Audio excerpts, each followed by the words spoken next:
Bonjour tout le monde et bienvenue dans Ciné Société, le podcast qui compare les œuvres littéraires et cinématographiques aux enjeux de la société actuelle. Et aujourd'hui, on va parler de Mean Girls 2 Lolita malgré moi, qui est récemment sorti au cinéma, mais qui est l'adaptation de la comédie musicale qui s'est jouée aux États-Unis entre 2017 et 2018, qui est elle-même l'adaptation du film de 2004 avec Lindsay Lohan, qui est lui-même l'adaptation d'un livre Queen Bee Wannabe de Rosalind Wiseman. Oui, ça fait beaucoup d'adaptations en une phrase, mais c'est comme ça. Et ce que je trouve intéressant, c'est que dans ce film, on va découvrir ce que c'est qu'une Mean Girl.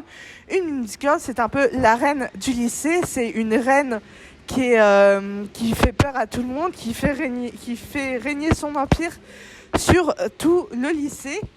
Et en fait, dans la version de 2024, on va suivre les aventures de Cady qui arrive dans un nouveau lycée aux États-Unis et qui va donc essayer de se faire des amis. Elle arrive dans un nouvel environnement, elle connaît pas trop les codes et en fait, elle va se faire pote avec un duo d'enfer qui est pas très très populaire et qui vont lui dire de se méfier contre Regina George. Mais Regina, en fait, son problème, c'est qu'elle fait régner la terreur sur tout le lycée et Cady va faire ami-ami avec Regina.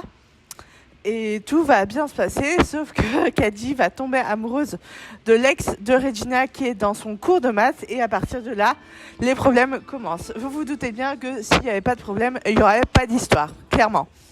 Et voilà, ce que je trouve intéressant, c'est que la promo du film s'est fait exclusivement sur TikTok parce que plein d'influenceurs en ont parlé et c'est vraiment un film américain à la con, certes, mais ça parle de la vie des lycéens, des adolescents, mais surtout aussi de notre époque actuelle, donc avec tous les réseaux sociaux, les rumeurs qui vont très très vite, les Instagram, les rumeurs sur Facebook, les posts, ça parle de tout ça et vraiment c'est vraiment bien fait, bien joué et bien amené.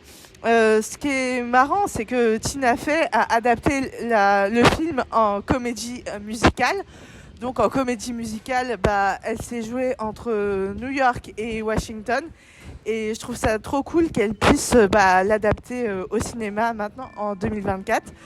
Et c'est un film qui s'insère très bien dans notre époque avec tous les réseaux sociaux actuels qu'on retrouve et les ados qui doivent justement composer avec ça parce qu'ils n'ont pas trop le choix s'ils veulent s'insérer dans la société. En tout cas, c'est assez judicieux d'en avoir fait un film. J'aurais aimé que le livre ressorte au moment de la sortie du film, qui est une nouvelle édition. Donc, Queen Bee Wannabe de Rosalind Wiseman. Et voilà, c'est tout ce que j'aurais aimé. Sinon, le film est très bien. C'est une comédie musicale, donc parce que c'est l'adaptation de la comédie musicale de Tina Fey qui s'est jouée entre New York et Washington entre 2017 et 2018. Donc forcément, Tina Fey, elle y a mis des chansons. Regina est une chanteuse pop, donc c'est normal qu'elle ait eu le rôle principal puisqu'elle chante dans le film. Voilà, c'est assez normal, mais je trouve ça très cool et vraiment c'est un très bon film que je vous recommande d'aller voir. Par contre, si vous aimez pas les comédies musicales, je vous le déconseille parce que ça chante beaucoup. Par contre, si vous aimez les comédies musicales, vous allez vous régaler. Et surtout, si jamais vous trouvez le livre en librairie, lisez-le parce que je pense que ça vaut le coup. Comme ça, on pourra comparer pour voir si c'est bien adapté ou pas. En attendant, cultivez-vous, prenez soin de vous et moi je vous dis à très bientôt pour une prochaine histoire, un prochain film, un prochain livre et en attendant, cultivez-vous.